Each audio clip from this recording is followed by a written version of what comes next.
Hi, everyone. This is Caroline with the Expat Interviews Thriving Abroad, where we give you an opportunity to go all across the globe and visit amazing places and see expats that are doing amazing things and living their best life. And I am really excited about the opportunity to talk with you or to share with you today a country that many people don't put on their expat list of places when they're thinking of a place that they'd like to go to, but we're gonna make sure you put on your list after we talk with my guest Alejandra, who is with me today, and we're visiting the beautiful country in South America, Paraguay. Thank you, Yes. Alejandra, for joining me and giving us a little trip around South America or trip down to South America to Paraguay. First of all, as I said in the opening, not many people consider Paraguay, well, there are a lot of people that do know about Paraguay, a lot of expats. We were talking earlier, and you said a lot of Canadians and Russians have found this country and they've embraced it. Do you have a lot of Americans that live in Paraguay right now? So, hello, Caroline and everybody. Thank you for having me in your channel and giving me the opportunity to talk about my lovely small piece of country in the heart of South America. And so, yeah, we actually have a lot of American people. We even have an American school here in Asuncion, which is really encouraging to people to bring their families and start a business or start entrepreneurship in Paraguay, which is really good because not many people know about this. It's really fun because I was an expat myself, and when I said people like Paraguay, and they were like, "Oh, Uruguay," and I was like, "No, Paraguay," and they were like, "What's that?" And it's like between Argentina and Brazil, and we have Paraguay. Uruguay down, and they were like, "Oh, Paraguay," and then they were like, "Oh, Chile Verde, Larissa Riquelme," which is really fun because that's our most iconic people in from Paraguay that people know worldwide. And so yeah, I have a lot of Canadian friends, and also I have a lot of people that come from Russia or America too. I have a lot of American friends, and lately I'm also having British people coming here that you're like British Paraguay, like yeah, they're here. Yeah. So, Yeah, so sorry, I had a call. no Sorry, I problem. had a call. No problem. So, like you said, Paraguay, a lot of people don't hear Paraguay because it's so quiet. And like you said, it's the heart of South America. And tell us a little bit about Paraguay in general. I mean, is it like other Latin American countries? I mean, can we compare it to places like Argentina or Uruguay or Chile? Is it kind of the same type of culture, of environment, basically? Well, what we share in common with those countries that you mentioned before, that we all drink terere, which is our national beverage. What is it? Terere is our national beverage. Okay. It's made with tea leaf. Tea leaves.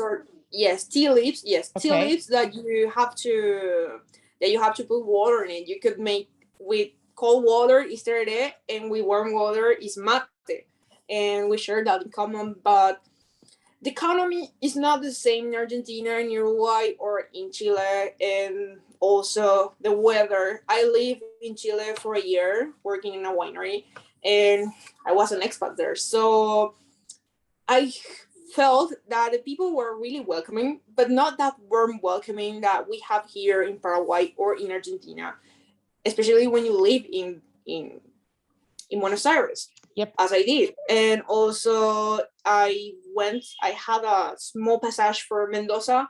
That was a bit more welcoming, but it's not the same as here. Here is always warm. It's open and welcome to receive all the people from outside. And just give me a second, please. Uh, so yeah, it's not welcoming like the other countries I live in. So the thing So is, if I'm looking for, let's just say just give me a minute, please. Give me a minute. Just a minute. So Okay. I wanted to know, like, for example, if someone that is familiar, like, for example, if, you know, they know about Argentina or they know about Chile, can Mhm. I, you know, if I were to say, consider or do research on Paraguay, is it the same type? I know you mentioned the teas, Yeah. but I meant as far as the culture. I know there's a large indigenous culture in Paraguay. There's a lot of Yes. indigenous people. Um, and of course, Spanish is spoken everywhere. What about English? Will I have to practice my Spanish if I move to Paraguay? Actually, no, because nowadays people are like, okay, the English is a key to the other worlds. So English spread really easily in the past 15 years, I would say. Um, I'm 26. So when I was 10, I started studying English, like British English. And I had like a lot of mates that were like, yeah, we need to, and it's really, really common to hear people speaking in English here, mostly in Asunción. Of course, if you go in the countryside, you wouldn't be able to hear that. But here in the big city, that is your capital, Asunción, yes, you would. Many, for example, many waiters, they speak English, or you always like, they hear you speaking and they're like, oh, do you speak English? Can I help you with something? For example, if you're in the supermarket, and it depends on you. If you want to not speak Spanish, it's okay. People will speak in English with you because they want to practice, but it's okay that if you speak Spanish, you can improve. And also the thing is that we speak Guarani, as we have a large indigenous background. We share, we are actually bilingual. All the documents that we have from the ministry, from any ministry, they come in English and in Guarani. But what we mostly speak is the Yopara, which is the which is a mix between Guarani and Spanish. It's really funny because I have an American friend. He's from Washington, and I call him, "Hey, baeteko, bae which is like, "Hey, good morning, how are you?" And he can reply. He understands, and he replies me in Spanish. And it's really fun because you need to speak that sort of Guarani, which is Yopara, to to understand. Sorry, that was my cat. To understand our culture because we Sure. really use it. So what about, you know, a lot of things, and we don't have, you know, your cat. Yes. And we don't, that's Sorry. your Paraguayan cat. We don't have a lot Yeah. of time to go over so many different things, but some of the more, you know, pressing things, like, for example, as a foreigner, how much time do I get in Paraguay? Do I get 3 months, 6 months? How long can I visit? You get when you are visa free for traveling here, you get 3 months free, and then you can, yeah, sorry, chill a bit more. Sorry. So you get 3 months to stay here, and then you can go to another country and come back, and you still have the 3 months. Or you can pay a small amount. How, I don't remember how to A say small that. fee, maybe. A A small small, fee. a small fee. Yeah, a small fee to. Sorry, a small fee. Uh, a small fee to, like, it's something like less than $50, and you can say, like, no one will tell you like, hey, you have to go home. It's like, no, it's like Okay. super chill out. No one's gonna take you to jail because of that. Okay, that's good So to know. That's good to know. that's And really good to know. Asuncion is the capital city, and Yes. they have flights coming from everywhere, easy access Yes. to other parts of. Yes. Actually, now the access for people from the US it's easier because we're having with Eastern Airlines a direct connection from Miami to Asunción, which takes something like six. Let me measure, something like 8-9 hours probably, because of the distance, and it's really easy to get. It's really easy to get here. Otherwise, you come from from the US to Panama, and then you come to Paraguay. What are some of the And things that I would love about Paraguay? What are some things that you think that a foreigner would just love about being there in that country? well, okay, so I'm a foodie, I'm a cook. So if you are not vegetarian, you would love barbecues. barbecue here is like a sharing thing. Like we are a country that exports meat to everywhere, to Russia, to Dubai, and so we are a very, very big meat producer, and we make really, but really good meat. We have also we have the Dere, which is like our coffee. It's our partner. Personally, I don't drink it because I have the methane gives me acidity, so I can't take it. Sure, But sure. you'll see always people like with their like here with their bottles and their wampa, which is where you put your tea leaves, and you go like people are like drinking their day all day because here is really warm, so you need to stay Yeah. hydrated. Yeah. And then also people love that we have such a we're such a good place for investment because of our VAT and taxes, which is a really low rate. Is 10%. It's like, oh man, it's like 10% just like that, and they're like, oh, wow, this is a really good place to invest our money because we are growing financially. It's like now due to COVID, of course, we hit a sort of crisis in economics, but once this is over, I think that we'll raise like in 3-4 years. But for example, also getting a loan here is really easy. Getting access to many things like health. Do you have or like Uber? like Do you have an Uber? Yes. Pardon? Do you have Uber there? Or... Yes, we do. We have Uber, we have okay. Bolt, we have also a Paraguayan Uber that's called NUB Move.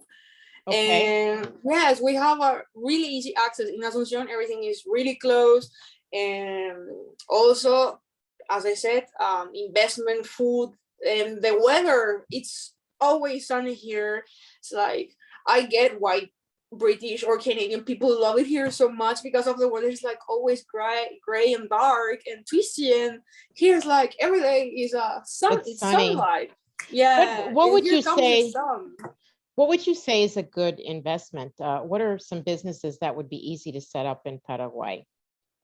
It will be easy to set up, for example, well, if you are willing to invest your money, agribusiness is really good. For example, we are sesame seeds porter.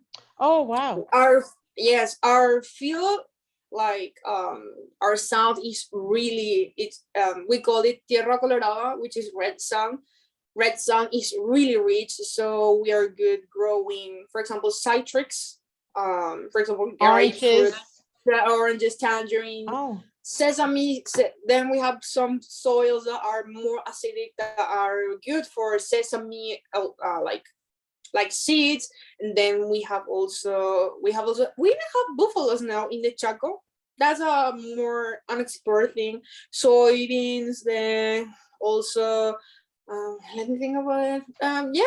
So practically, yes, we are a good place to start agribusiness. Meat, chicken, pork, they adapt really easily to our weather. And then, for example, I know many people that they bought like small pieces of land and they start like glamping. They invest in glamping. They set up like small glamping.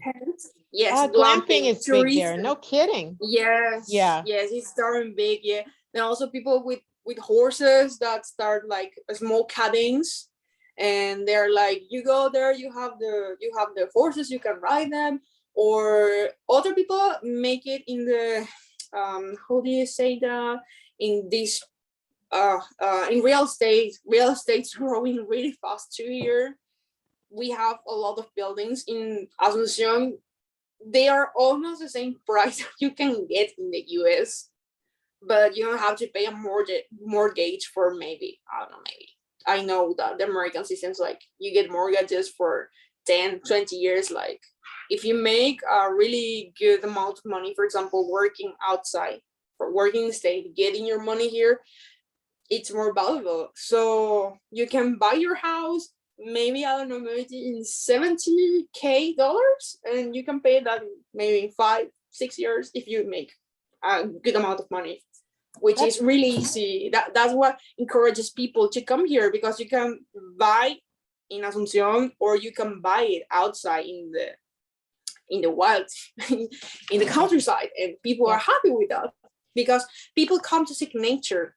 That's why I encounter the most, that people are like, I got tired of a really big city, and your dog too. So so I'm like, I have a friend, he's Canadian, he's my client too, and he came, so he settled up in Altas, and he lives in a really close to the city of San Bernardino, which is our Miami here in Paraguay, and he lives really close to the city, but he lives in a sort of small jungle. He made his house there, and he's like, I'm so happy that I live in those sort of forests where I can bring my dog. He's really happy because he can go roam around, and then I'm really close to the city. That's what people seek, and that's why they come here, when they are like, okay, so Paraguay, what does it have to offer? And then they see the landscapes, the weather, the economy, and they say like, yeah, I want to settle there.